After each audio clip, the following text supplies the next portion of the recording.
বিসমিল্লাহির রহমানির রহিম। প্রিয় দেশবাসী, আসসালামু আলাইকুম।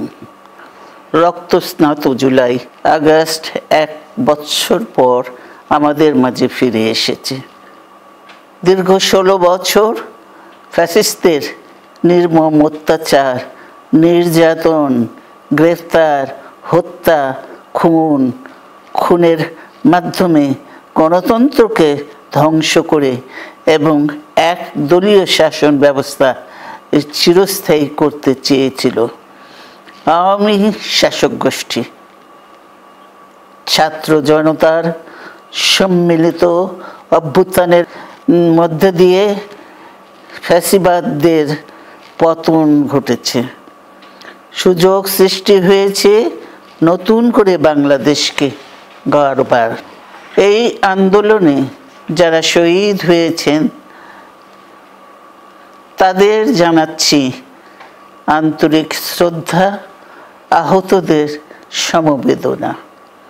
তাদের এই আত্মত্যাগ জাতি চিরকাল মনে রাখবে।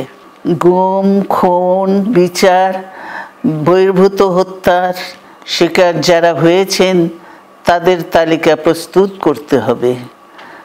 দ্রুত বিচারের ব্যবস্থা ও রাষ্ট্রীয় স্বীকৃতি নিশ্চিত করতে হবে।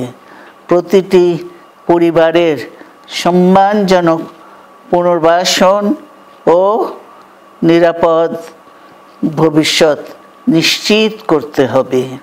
প্রিয় দেশবাসী, আমাদের সামনে যে সুযোগ সৃষ্টি হয়েছে নতুন করে গণতান্ত্রিক ব্যবস্থাকে প্রাতিষ্ঠানিক রূপ দেওয়ার, তা আমাদের দ্রুত সম্পন্ন করতে হবে।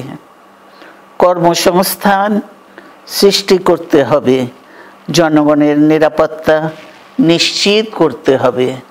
সর্বোপরি বাংলাদেশের স্বাধীনতা, সার্বভৌমত্বকে রক্ষা করতে হবে যে কোনো মূল্যে। বীরের এই রক্তস্রোত, মায়ের অশ্রুধারা যেন বৃথা না যায় তা নিশ্চিত করতে হবে। ঐক্য বজায় রাখতে হবে। আসুন আমরা সবাই মিলে শহীদ জিয়ার স্বপ্নকে বাস্তবায়িত করি কোটি মানুষের নতুন বাংলাদেশের নির্মাণের স্বপ্নকে। আল্লাহ হাফেজ। বাংলাদেশ জিন্দাবাদ।